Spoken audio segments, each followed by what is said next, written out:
নমস্কার বন্ধুরা, welcome to Spartan classes. আমি অরিজিৎ সাহা। 2018 সালে মিসলেনিয়াস সার্ভিসে আমি সফল হয়েছিলাম এবং বর্তমানে একজন ব্লক ইউথ অফিসার হিসেবে কর্মরত রয়েছি। বন্ধুরা, তোমরা প্রত্যেকেই জানো কি সামনেই আমাদের পিএসসি মিসলেনিয়াস সার্ভিস এবং ক্লার্কশিপ এক্সাম হতে চলেছে। তাই তোমরা যারা খুব সিরিয়াসলি প্রস্তুতি নিচ্ছ এই এক্সাম দুটোর জন্য, তাদের জন্য আমি কিছু স্পেসিফিক ক্লাসে কিছু স্পেসিফিক কোশ্চেন নিয়ে বিভিন্ন বিষয়ের উপরে আলোচনা করব। আজকের ক্লাস নাম্বার 1-এ আমরা মেনলি আলোচনা করব হিস্ট্রি নিয়ে, mainly based on ancient history. এখানে তোমরা দেখতে পাচ্ছ কি ইম্পর্টেন্ট 20টা কোশ্চেন নিয়ে আমরা আলোচনা করব, কিন্তু ভিডিও শেষে গিয়ে তোমরা দেখতে পারবে কি 20টি কোশ্চেনের সাথেও আমরা প্রচুর অ্যাডিশনাল ইনফরমেশান এখান থেকে পাবো। তাই তোমরা ভিডিওটা পুরোটা দেখবে, কোনো স্কিপ না করে। তাহলে তোমরা বুঝতে পারবে যে কত অ্যাডিশনাল ইনফরমেশান তোমরা এই ভিডিও থেকে পাবে। এবং তোমরা যারা ভিডিওটা দেখছো তারা অবশ্যই কমেন্ট সেকশনে গিয়ে কমেন্টও দিতে পারো। এছাড়াও নিজেরা মক টেস্ট হিসেবেও এই ভিডিওটাকে কিন্তু তোমরা নিতে পারো। তোমরা মক টেস্ট দেওয়ার পরে তোমাদের কত স্কোর আসছে সেটা অবশ্যই কমেন্ট সেকশনে গিয়ে জানিও। তাই সময় নষ্ট না করে আমরা আমাদের ভিডিওতে চলে আসি। এই ভিডিওটা যদি তোমাদের মনে হয় যে তোমাদের কাজে লাগছে, তাহলে অবশ্যই ভিডিওটাকে একটা লাইক করে দিও এবং চ্যানেলটাকে সাবস্ক্রাইব করে নিও। তোমাদের ফার্স্ট কোশ্চেন হচ্ছে, নিম্নলিখিত কোন যুগকে গর্ডন চাইল্ড বিপ্লবের যুগ বলেছিলেন?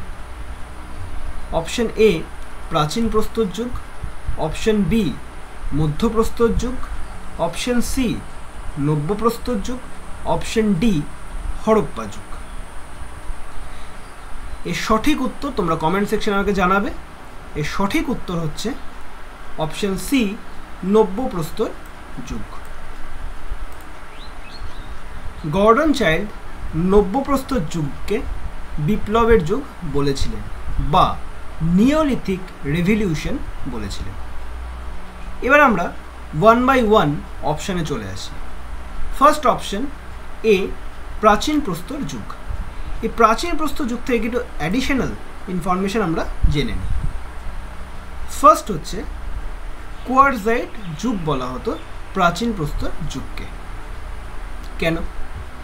কারণ সেই সময়ের যে মানুষজন ছিলেন তারা যে হাতিয়ার ব্যবহার করতেন পাথরের তৈরি, যেমন হাতকুঠার ও চপার, সেগুলো প্রত্যেকটাই কিন্তু কোয়ার্টজাইট পাথর দিয়েই তৈরি হতো।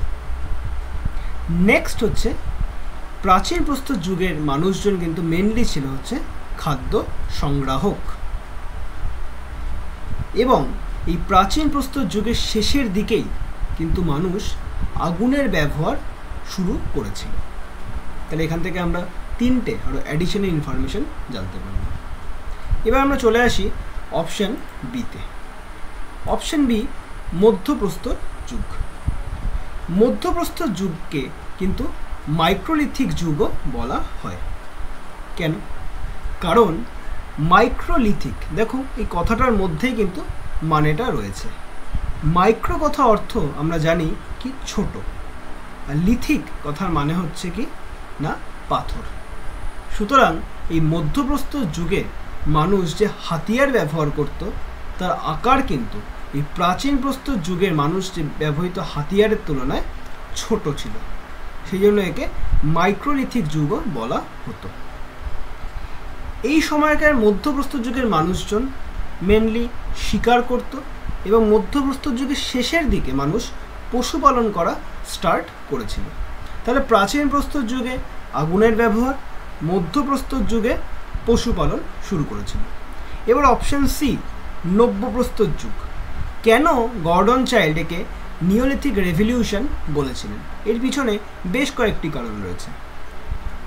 প্রথম কারণ হচ্ছে খাদ্য উৎপাদন। এই সময়কার মানুষজন কিন্তু খাদ্য উৎপাদন করা স্টার্ট করেছিল। অপশন এরপর হচ্ছে কারণ নাম্বার 2, প্রযুক্তিকে কাজে লাগানো। এই সময় মানুষ কী করেছিল? প্রযুক্তিকে কাজে লাগিয়েছিল। কিভাবে? কৃষিকার্যে ব্যবহৃত যে যন্ত্রপাতি, এছাড়াও যে অস্ত্রশস্ত্র তারা ব্যবহার করত, সেগুলো কিন্তু অনেক প্রযুক্তি ব্যবহার করে তারা কিন্তু অনেক ধারালো করে তুলেছিল। এছাড়াও মৃৎশিল্পের কিন্তু উন্নতি হয়েছিল। যে পটারি যেটা রয়েছে সেটা কিন্তু উন্নতি হয়েছিল। চাকার ব্যবহার এই নব্যপ্রস্তর যুগেই প্রথম শুরু হয়েছিল। এছাড়াও স্থায়ী বাসস্থান, এই প্রাচীন প্রস্তর যুগে বা মধ্যপ্রস্তর যুগে কিন্তু মানুষ কী ছিল না, তারা কিন্তু যাযাবর জীবনযাপন করত। কিন্তু নব্যপ্রস্তর যুগে এসে তারা কিন্তু একটা নির্দিষ্ট জায়গায় বসবাস করা শুরু করেছিল। এইসব বিভিন্ন কারণের জন্যই কিন্তু গর্ডন চাইল্ড এই নিওলিথিক এজ বা নব্যপ্রস্তর যুগকে নিওলিথিক রেভলিউশন বা বিপ্লব বলেছিলেন। এবার হচ্ছে অপশন ডি, হরপ্পা যুগ। হরপ্পা এটি রাভি নদীর তীরে গড়ে উঠেছিল। এর আবিষ্কর্তা ছিলেন হচ্ছে দয়ারাম সাহানি। 1921 সালে তিনি হরপ্পা আবিষ্কার করেছিলেন, বর্তমানে যেটি পাকিস্তানে অবস্থিত।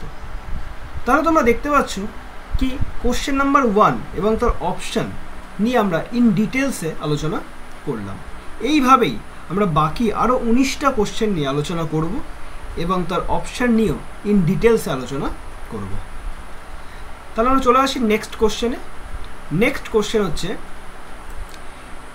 নিম্নলিখিত কোন গ্রন্থটি সোমেশ্বরের লেখা? Option A Buddhacharita, option B Mudrarakshasa, option C সূর্য সিদ্ধান্ত, অপশন ডি কীর্তি কৌমুদী। এর সঠিক উত্তর তোমরা আমাকে কমেন্ট সেকশনে অবশ্যই জানিও। এর সঠিক উত্তর হচ্ছে সোমেশ্বরের লেখা বইয়ের নাম কীর্তি কৌমুদী। কীর্তি কৌমুদী। এবার আমরা 1 বাই 1 অপশানে চলে আসি। First option A Buddhacharita. এই বুদ্ধচরিত গ্রন্থের রচয়িতা হচ্ছে অশ্ব ঘোষ। অশ্ব ঘোষের লেখা আরও কয়েকটি গ্রন্থ হল ব্রজসূচি, সূত্রালঙ্কার, সৌন্দ্রানন্দ, সারিপুত্র প্রকরণ। অপশন বি মুদ্রা রাক্ষস। এই মুদ্রা রাক্ষস গ্রন্থটির রচয়িতা হচ্ছে বিশাখ দত্ত। বিশাখ দত্তের লেখা আরেকটি গুরুত্বপূর্ণ বই হল দেবী চন্দ্রগুপ্তম। অপশন সি সূর্য সিদ্ধান্ত বইটির লেখক হচ্ছেন বরাহমিহির হচ্ছে সূর্য সিদ্ধান্তের লেখক। বরাহমিহিরের লেখা আরও একটি গুরুত্বপূর্ণ বই হল পঞ্চসিদ্ধান্তিকা।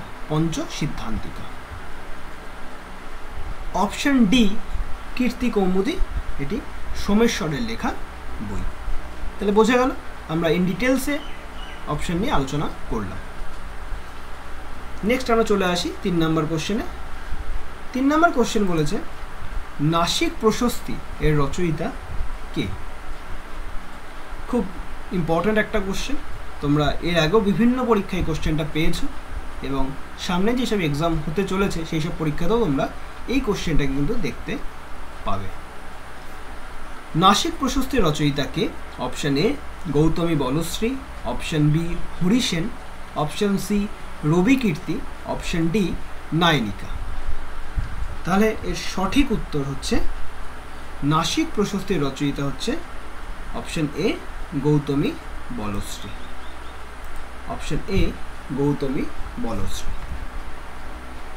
এই গৌতমী বলশ্রী ছিলেন হচ্ছে গৌতমীপুত্র সাতকর্ণীর মা।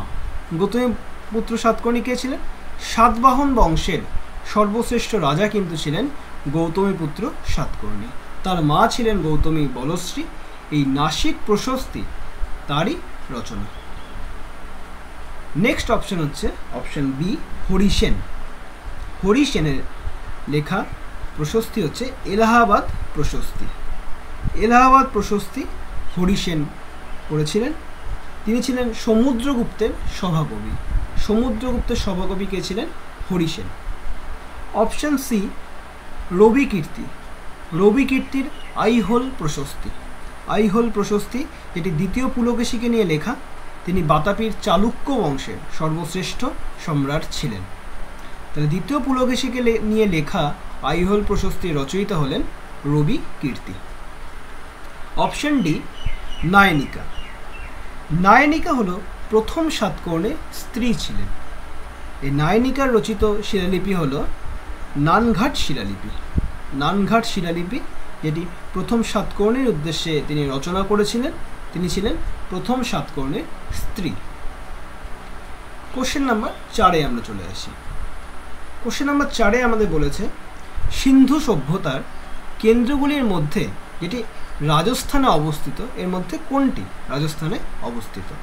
Option A Kalibangan, option B Lothal, option C Sutkagendor, option D Ropar. তাহলে সঠিক উত্তর হচ্ছে সিন্ধু সভ্যতার কেন্দ্রগুলোর মধ্যে যেটি রাজস্থানে অবস্থিত সেটি হচ্ছে option A Kalibangan. Option A Kalibangan.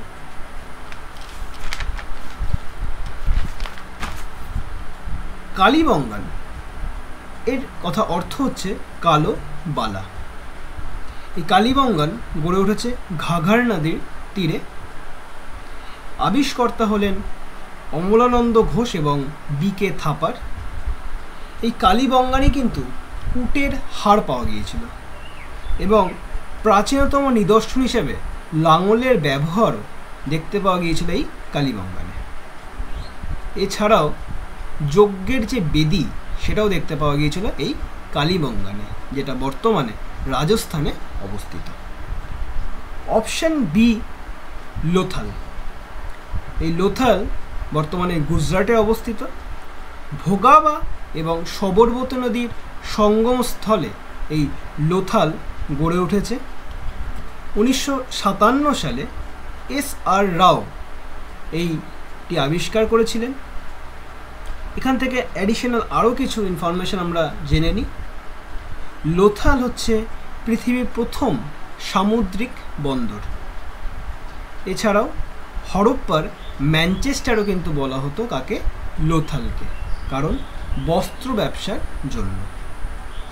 এছাড়াও ধানের তুষ কিন্তু পাওয়া গিয়েছিল লোথালে এবং সেখান থেকেই এটা ধারণা করা হয় কি লোথালেই ধান চাষ কিন্তু স্টার্ট হয়েছিল। এছাড়াও এই লোথালে কিন্তু যে ঘরবাড়িগুলো ছিল তার প্রবেশ পথ কিন্তু রাস্তার দিকে, মেন যে রোড তার দিকেই মুখ করা ছিল। এক্সেপশনাল কেস হচ্ছে লোথাল। বাকি সবার কিন্তু বাকি যে কটা সিন্ধু সভ্যতার বিভিন্ন স্থান রয়েছে তাদের প্রত্যেকটি বাড়ির প্রবেশ পথ কিন্তু রাস্তার দিকে মুখ করা ছিল না। একমাত্র লোথালেই কিন্তু বাড়ির প্রবেশ পথ মেন রাস্তার সাথেই ছিল। এছাড়া দ্বৈত সমাধি, ছেলে এবং মেয়ে একসাথে সমাধি কিন্তু দেখতে পাওয়া গিয়েছে লোথালে। এরপর হচ্ছে অপশন সি সুতকাজিন্দর। এটি বর্তমানে বালুচিস্তানে অবস্থিত, দাস্ত নদীর তীরে অবস্থিত। স্টেইন এবং ডেলস হচ্ছে এই সুতকাজিন্দর জায়গাটির আবিষ্কর্তা। এই সুতকাজিন্দারের সাথে কিন্তু ব্যাবিলনের ব্যবসা চলত। Option D Ropar. রোপার যেটি বর্তমানে পাঞ্জাবে অবস্থিত, সুতলেজ বা শতদ্রু নদীর তীরে অবস্থিত। এটির আবিষ্কর্তা হচ্ছে ওয়াই.ডি. শর্মা। 1953 সালে এই রোপার এই স্থানটি আবিষ্কার করেছিলেন। এবার আমরা চলে আসি নেক্সট 5 নম্বর কোশ্চেনে। 5 নম্বর কোশ্চেন হচ্ছে আয়ুর্বেদ কোন বেদের উপবেদ? আয়ুর্বেদ কোন বেদের উপবেদ? Option A Rigveda, option B Samaveda, option C Atharvaveda এবং অপশন ডি যজুর্বেদ। তাহলে সঠিক উত্তর হচ্ছে অপশন এ ঋগ্বেদ। ঋগ্বেদের উপবেদ হচ্ছে আয়ুর্বেদ। সেরকমভাবেই সামবেদের উপবেদ হচ্ছে গান্ধর্ববেদ, অথর্ববেদের উপবেদ হচ্ছে ধনুর্বেদ এবং অথর্ববেদের উপবেদ হচ্ছে শিল্পবেদ এবং যজুর্বেদের উপবেদ হচ্ছে ধনুর্বেদ। বোঝা গেল? এবার কোশ্চেন নাম্বার 6 চলে আসি। চতুর্থ বৌদ্ধ সম্মেলন কোথায় হয়েছিল? Option A Pataliputra, option B Vaishali, option C Kundavana এবং অপশন ডি রাজগৃহ। তাহলে সঠিক উত্তর চতুর্থ বৌদ্ধ সম্মেলন হয়েছিল কুন্দবনে। কুন্দবন এটা কাশ্মীরে অবস্থিত। তাহলে 1 by 1 আমরা অপশানে চলে আসি। First option Pataliputra. পাটলিপুত্র এখানে তৃতীয় বৌদ্ধ সম্মেলন হয়েছিল কবে না 250 BC-তে। 250 BC-তে পাটলিপুত্রতে তৃতীয় বৌদ্ধ সম্মেলন হয়েছিল। কার নেতৃত্বে হয়েছিল? কোন রাজা? অশোকের সময় হয়েছিল। এই সময় সভাপতি কে ছিলেন? সভাপতি ছিলেন মোগ্গলিপুত্র তিস্য, যাকে উপগুপ্ত নামেও তিনি পরিচিত। এই পাটলিপুত্রে কিন্তু যে তৃতীয় বৌদ্ধ সম্মেলন হয়েছিল, এখানেই ত্রিপিটক পালি ভাষায় রচনা করা হয়েছিল। Option B Vaishali. বৈশালীতে দ্বিতীয় বৌদ্ধ সম্মেলন হয়েছিল, সাল হচ্ছে 383 BC। বৈশালীতে 383 BC-তে এই দ্বিতীয় বৌদ্ধ সম্মেলন হয়েছিল। কালাশোকের সময় হয়েছিল। এই সময় রাজা ছিলেন কালাশোক এবং সভাপতি ছিলেন হচ্ছে সর্বকামী। এরপর হচ্ছে কুন্দবন, যেটা কাশ্মীরে অবস্থিত। এই সময় রাজা ছিলেন হচ্ছে কনিষ্ক, যেটা চতুর্থ বৌদ্ধ সম্মেলন হয়েছিল। 72 AD, এটা কিন্তু এডি, এর আগে কিন্তু প্রত্যেকটা আমি BC বলেছি। চতুর্থ বৌদ্ধ সম্মেলন কিন্তু 72 AD-তে হয়েছিল। এর আগেরগুলো প্রত্যেকটাই খ্রিস্টপূর্ব। প্রথম, দ্বিতীয় এবং তৃতীয় এই তিনটেই হচ্ছে খ্রিস্টপূর্বে, কিন্তু চতুর্থ যেটা সেটা কিন্তু খ্রিস্টাব্দ। 72 খ্রিস্টাব্দে কিন্তু চতুর্থ বৌদ্ধ সম্মেলন হয়েছিল কাশ্মীরে। এই সময় রাজা ছিলেন কনিষ্ক এবং সভাপতি ছিলেন হচ্ছে বসুমিত্র। Option D Rajgriha. এই রাজগৃহতেই কিন্তু প্রথম বৌদ্ধ সম্মেলন হয়েছিল। সালটা হলো 483 BC। এই সময় রাজা ছিলেন অজাতশত্রু, সভাপতি ছিলেন মহাকাশ্যপ। এই সময় কিন্তু বিনয় পিটক এবং সুত্ত পিটক, এই দুটো পিটক কিন্তু সংকলিত হয়েছিল। বিনয় পিটক আবৃত্তি করেছিলেন উপালি এবং সুত্ত পিটক আবৃত্তি করেছিলেন আনন্দ। আচ্ছা, একটা পয়েন্ট আমি মিস করে গিয়েছি। এই পাটলিপুত্রেই কিন্তু অভিধম্ম পিটক যেটা রয়েছে সেটা সংকলিত হয়েছিল। তার মানে তৃতীয় বৌদ্ধ সম্মেলনে কিন্তু অভিধম্ম পিটক সংকলিত হয়েছিল। তাহলে এটা যদি আমরা ইন জিস্ট একটু পড়ে নিই তাহলে এরকমভাবে হবে। প্রথম বৌদ্ধ সম্মেলন হয়েছিল 483 BC-তে, দ্বিতীয় বৌদ্ধ সম্মেলন হয়েছিল 383 BC-তে, তৃতীয় বৌদ্ধ সম্মেলন হয়েছিল হচ্ছে 250 BC-তে এবং চতুর্থ বৌদ্ধ সম্মেলন হয়েছিল হচ্ছে 72 AD-তে। প্রথম বৌদ্ধ সম্মেলনের সময় রাজা ছিলেন কে না অজাতশত্রু, দ্বিতীয়তে রাজা ছিলেন কালাশোক, তৃতীয়তে রাজা ছিলেন অশোক এবং চতুর্থ বৌদ্ধ সম্মেলনে রাজা ছিলেন কনিষ্ক। ঠিক সেইভাবেই প্রথম বৌদ্ধ সম্মেলনে সভাপতি ছিলেন হচ্ছে মহাকাশ্যপ, দ্বিতীয় বৌদ্ধ সম্মেলনের সময় সভাপতি ছিলেন হচ্ছে সর্বকামী, তৃতীয় বৌদ্ধ সম্মেলনের সময় সভাপতি ছিলেন হচ্ছে মোগ্গলিপুত্র তিস্য, যাকে উপগুপ্ত নামেও তিনি পরিচিত, এবং চতুর্থ বৌদ্ধ সম্মেলনের সময় যিনি সভাকবি ছিলেন তিনি হচ্ছে বসুমিত্র। তাহলে ক্লিয়ার এখান থেকে? এরপর আমরা নেক্সট কোশ্চেনে চলে আসি। Question number 7। কোশ্চেন নাম্বার 7-এ বলেছে হচ্ছে কুনিক নামে পরিচিত ছিলেন কে? কুনিক নামে পরিচিত ছিলেন কে? Option A Bimbisara, option B Ajatashatru, option C Bindusara, option D Ashoka. তাহলে এর সঠিক উত্তর হচ্ছে কুনিক নামে পরিচিত ছিলেন হচ্ছে option B Ajatashatru. Option B অজাতশত্রু। বিম্বিসার যিনি হর্যঙ্গ বংশের প্রতিষ্ঠাতা ছিলেন, মগধের হর্যঙ্গ বংশের প্রতিষ্ঠাতা ছিলেন এবং যিনি শ্রেণিক উপাধি গ্রহণ করেছিলেন। অপশন বি অজাতশত্রু, যিনি গৌতম বুদ্ধ এবং মহাবীরের সমসাময়িক ছিলেন। তিনি কিন্তু এই কুনিক উপাধি ধারণ করেছিলেন। তিনি কিন্তু যুদ্ধে রথমূষল ও মহাশীল কণ্টক নামে দুটি অস্ত্র ব্যবহার করেছিলেন। Option C Bindusara. বিন্দুসার যিনি মৌর্য বংশের রাজা ছিলেন এবং তিনি অমিত্রাঘাত উপাধি ধারণ করেছিলেন। অপশন ডি অশোক, যিনি মৌর্য বংশেরই রাজা ছিলেন এবং প্রিয়দর্শী নামে পরিচিত ছিলেন। তাহলে আমরা নেক্সট কোশ্চেনে চলে আসি। নেক্সট কোশ্চেন নাম্বার 8, তাঞ্জোরের বৃহদেশ্বর মন্দির নির্মাণ করেন কে? প্রথম রাজরাজ, প্রথম রাজেন্দ্র চোল, অপশন সি প্রথম নরসিংহ বর্মন, অপশন ডি প্রথম মহেন্দ্র বর্মন।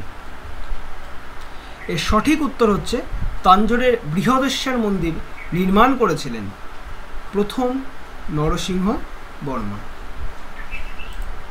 প্রথম নরসিংহ বর্মন।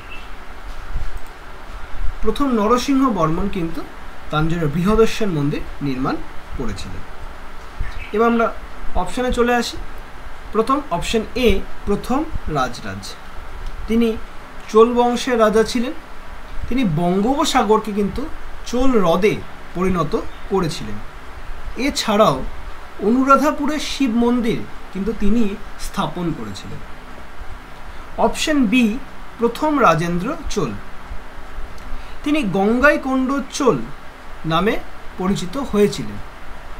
বাংলায় প্রথম মহিপালকে হারানোর পরে কিন্তু তিনি এই উপাধি ধারণ করেছিলেন কিনা প্রথম রাজেন্দ্র চোল, তিনি গঙ্গাইকোন্ড চোল এই উপাধি ধারণ করেছিলেন এবং গঙ্গাইকোন্ড চোলপুরম তার রাজধানী স্থাপন করেছিলেন।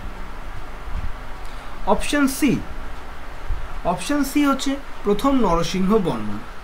তিনি তাঞ্জোরের বৃহদেশ্বর মন্দির তো স্থাপন করেছিলেনই, এছাড়াও তিনি ছিলেন পল্লব বংশের সর্বশ্রেষ্ঠ রাজা। তিনি মহামল্ল উপাধি ধারণ করেছিলেন। দ্বিতীয় পুলকেশীকে হারানোর পরে এবং নিহত করার পরে কিন্তু তিনি বাতাপি কোন্ড উপাধি ধারণ করেছিলেন। তাহলে প্রথম নরসিংহ বর্মন কিন্তু দ্বিতীয় পুলকেশীকে হত্যা করেছিলেন এবং তারপরে তিনি বাতাপি কোন্ড উপাধি ধারণ করেছিলেন। নেক্সট অপশন হচ্ছে অপশন নাম্বার ডি প্রথম মহেন্দ্র বর্মন। প্রথম মহেন্দ্র বর্মন তিনি একজন পল্লব রাজা ছিলেন। তার লেখা বিখ্যাত নাটক হচ্ছে মত্তবিলাস প্রহসন। এছাড়াও পাহাড় কেটে মন্দির নির্মাণ শুরু করেছিলেন কিন্তু তিনি। পাহাড় কেটে মন্দির নির্মাণ করা শুরু করেছিলেন এই প্রথম মহেন্দ্র বর্মন। তাহলে আমরা দেখতে পাচ্ছি কি আমরা প্রত্যেকটা কোশ্চেন ইন ডিটেলসে কিন্তু আমরা আলোচনা করছি। তো নেক্সট কোশ্চেন, কোশ্চেন নাম্বার 9, কৈবর্ত বিদ্রোহ কার সময়কালে হয়েছিল? অপশন এ প্রথম মহিপাল, অপশন বি দ্বিতীয় Mahipala, option C Ramapala, option D Narayanapala. এর সঠিক উত্তর হচ্ছে কৈবর্ত বিদ্রোহ হয়েছিল দ্বিতীয় মহিপালের সময়। দ্বিতীয় মহিপালের সময়ে কিন্তু কৈবর্ত বিদ্রোহ হয়েছিল। প্রথম মহিপাল, অপশন নাম্বার এ প্রথম মহিপাল, এর উপাধি ছিল হচ্ছে কি পরমেশ্বর পরম ভট্টারক। পরমেশ্বর পরম ভট্টারক উপাধি গ্রহণ করেছিলেন কে? প্রথম মহিপাল। এই সময় কিন্তু মহিপাল গীত রচিত হয়েছিল। কার সময়? প্রথম মহিপালের সময়।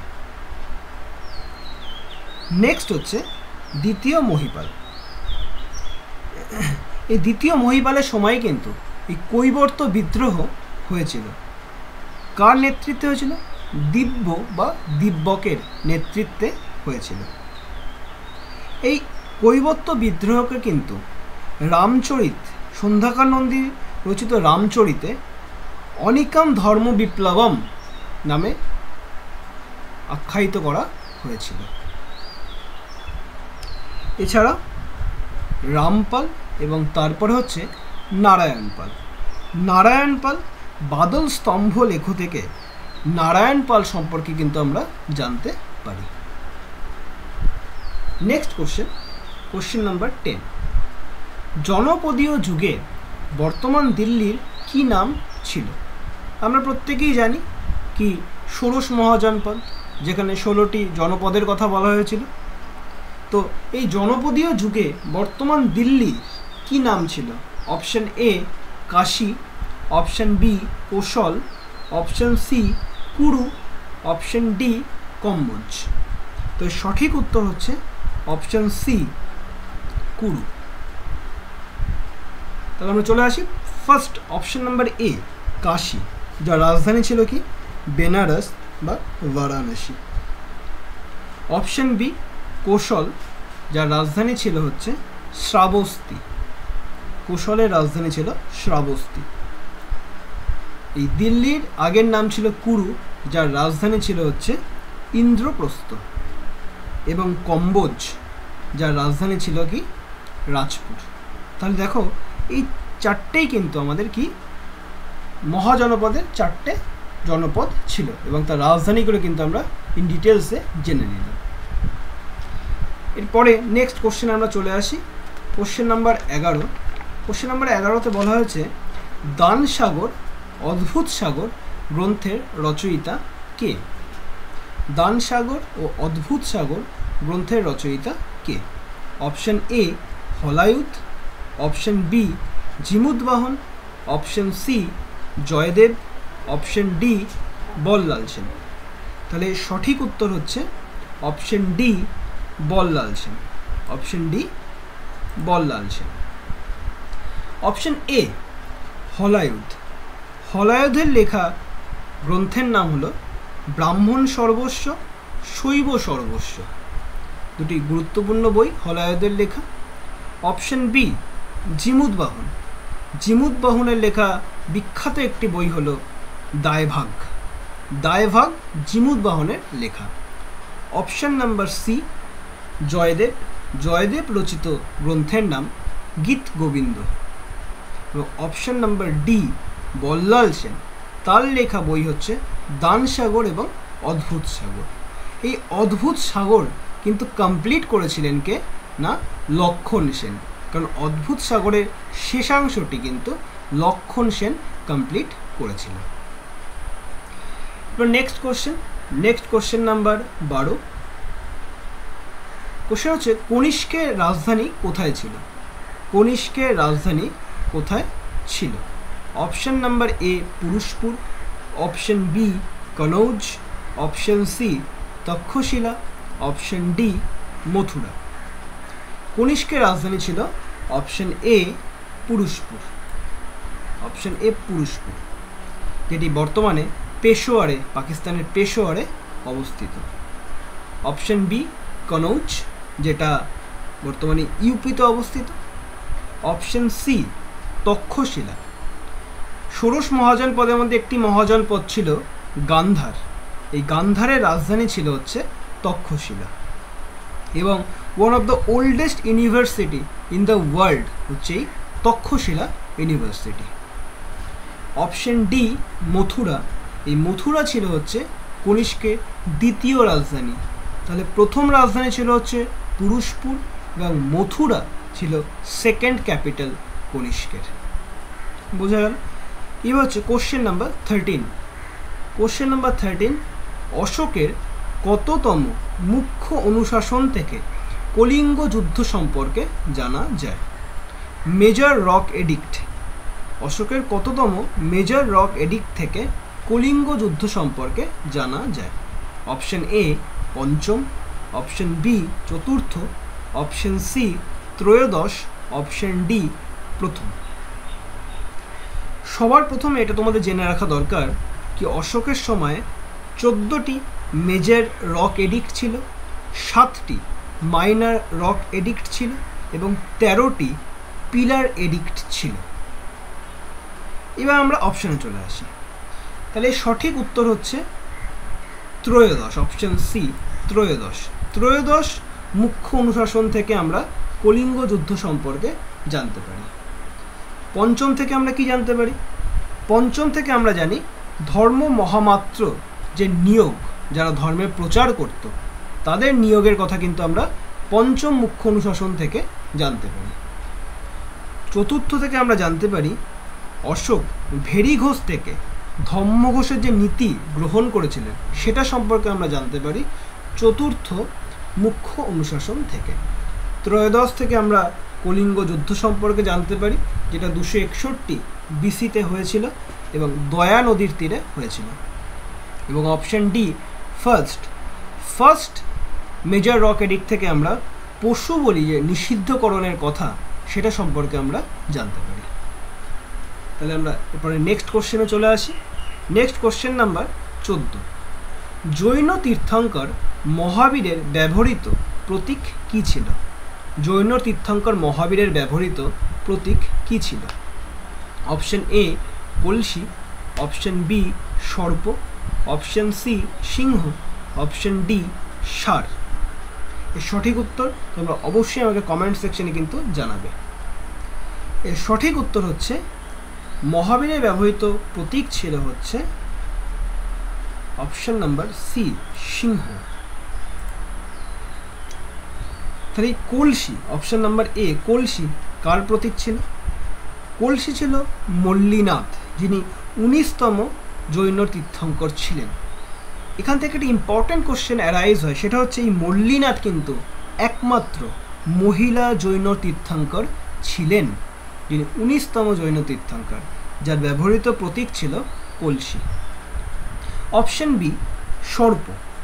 সর্প ছিল হচ্ছে 23তম জৈন তীর্থঙ্কর পার্শ্বনাথের ব্যবহৃত প্রতীক।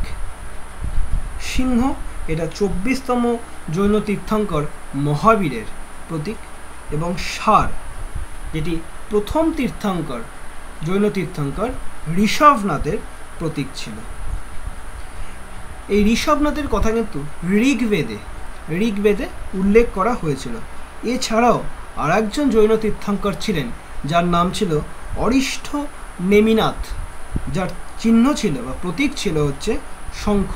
তার কথাও কিন্তু ঋগ্বেদে উল্লেখ রয়েছে। তাহলে ঋগ্বেদে উল্লেখিত দুজন জৈন তীর্থঙ্কর হলেন একজন ঋষভনাথ এবং আরেকজন হচ্ছে অরিষ্ঠ নেমিনাথ। এবং তীর্থঙ্কর কথার অর্থ কিন্তু কি হলো না মুক্তির পথ নির্মাতা। তীর্থঙ্কর কথা অর্থ হলো মুক্তির পথ নির্মাতা।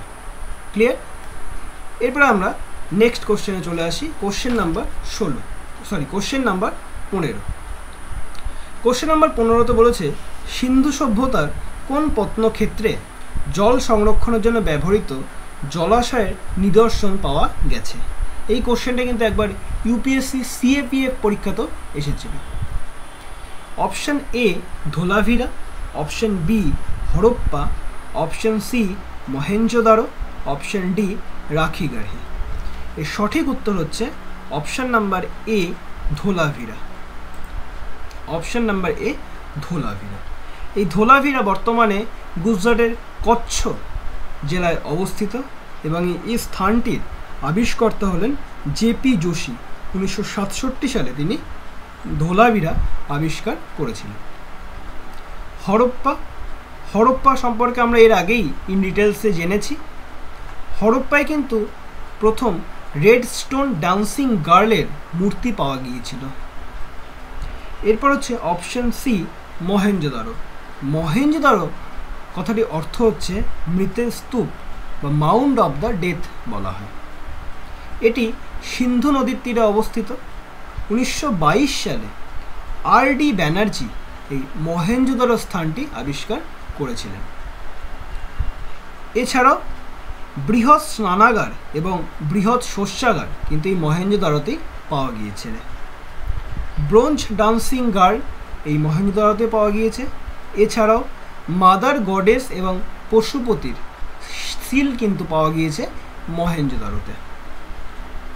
Option number D Rakhigarhi. Rakhigarhi বর্তমানে যেটি হরিয়ানায় অবস্থিত বর্তমানে সিন্ধু সভ্যতার সর্ববৃহৎ প্রত্নক্ষেত্র হচ্ছে রাখিগাড়ি। বোঝা গেল? এরপর আমরা চলে আসি আমাদের নেক্সট কোশ্চেনে। কোশ্চেন নাম্বার 16, কাশ্মীরের আকবর কাকে বলা হতো? কাশ্মীরের আকবর কাকে বলা হতো? Option number A Ashoka, option B Zainul Abedin, option C প্রথম গোনন্দ, অপশন ডি হর্ষবর্ধন। তাহলে কাশ্মীরের আকবর বলা হতো অপশন বি জয়নাল আবেদিনকে। খুব গুরুত্বপূর্ণ একটা কোশ্চেন। তাহলে অপশন এ অশোক, যিনি শ্রীনগর শহরের প্রতিষ্ঠাতা বলা হয়েছিল, কোথায় বলা হয়েছিল? রাজতরঙ্গিনী গ্রন্থে। রাজতরঙ্গিনী বইটির লেখককে, এটি তোমরা আমাকে কমেন্ট সেকশনে জানাবে। অপশন বি জয়নাল আবেদিন, যাকে কাশ্মীরের আকবর বলা হয়েছিল।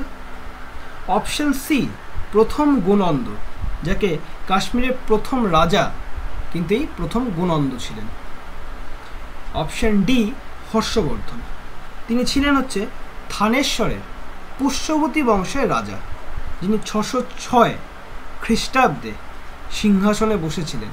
এই জন্য 606 খ্রিস্টাব্দকে হর্ষাব্দও কিন্তু বলা হয়। 606 থেকে 647 খ্রিস্টাব্দ পর্যন্ত তিনি রাজত্ব করেছিলেন।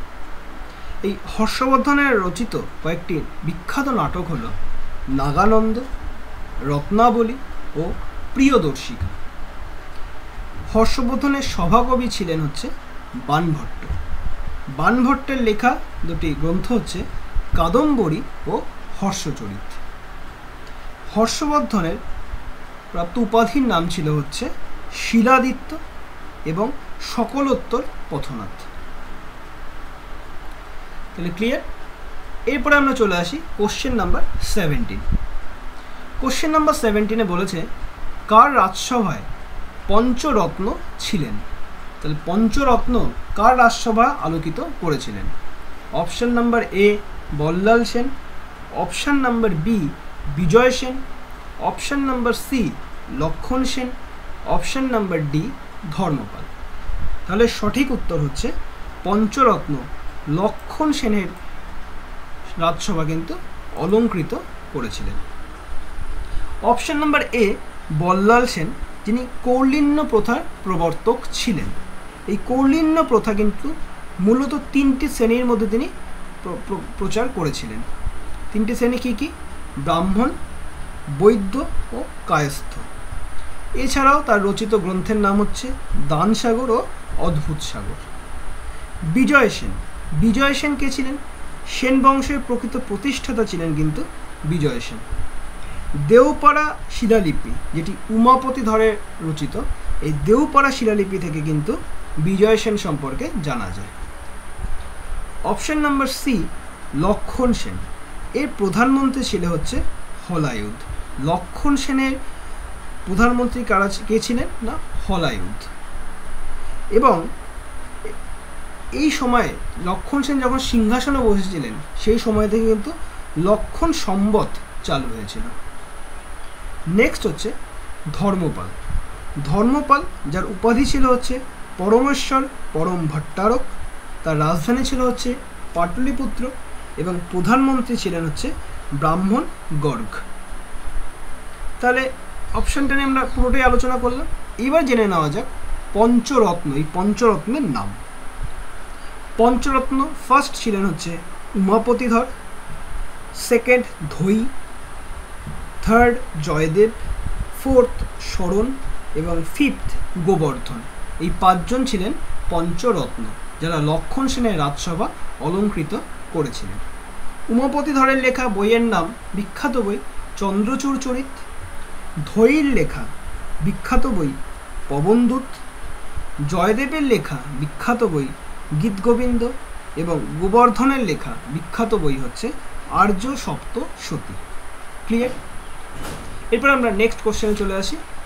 নেক্সট কোশ্চেন নাম্বার 18, কোন রাজবংশ অন্ধ্রভৃত্য নামে পরিচিত ছিল? কোন রাজবংশ অন্ধ্রভৃত্য নামে পরিচিত ছিল?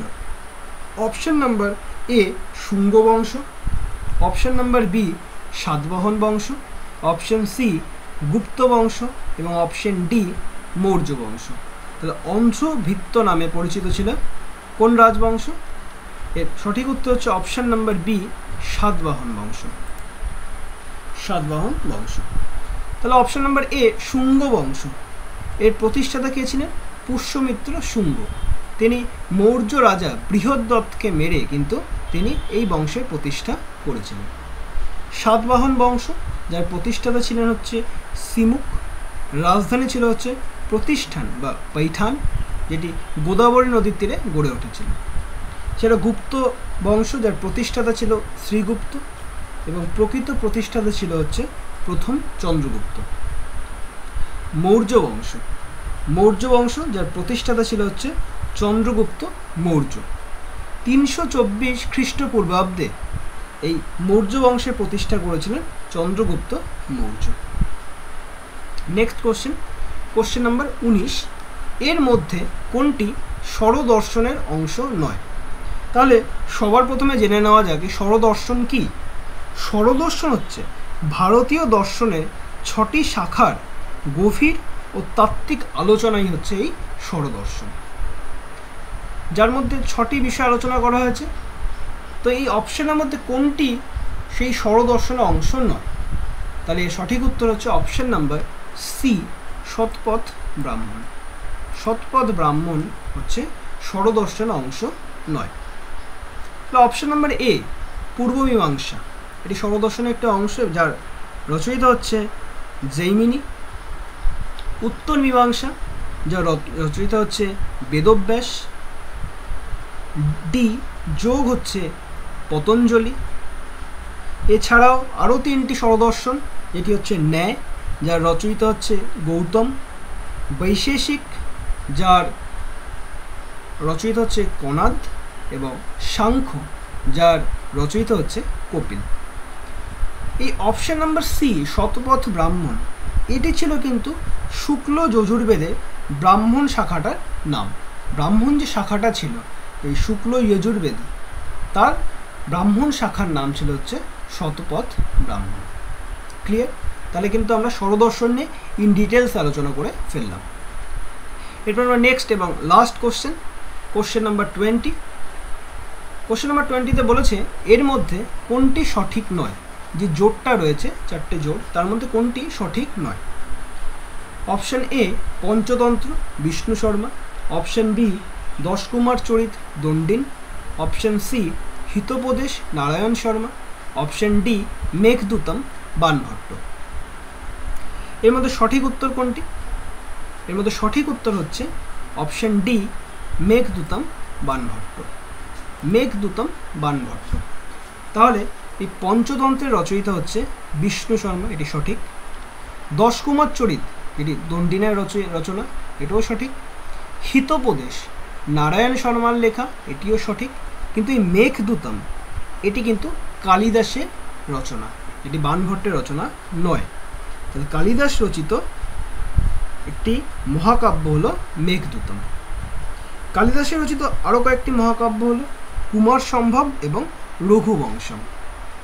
এছাড়াও কালিদাসের রচিত কয়েকটি নাটক হলো অভিজ্ঞান শকুন্তলম, ঋতু সংহার এবং মালবিকাগ্নি মিত্র। তাহলে তোমরা দেখতে পারলে কি এই ভিডিওতে আমরা ইন ডিটেলসে 20টা কোশ্চেন এবং তার অপশানকে নিয়ে আলোচনা করলাম।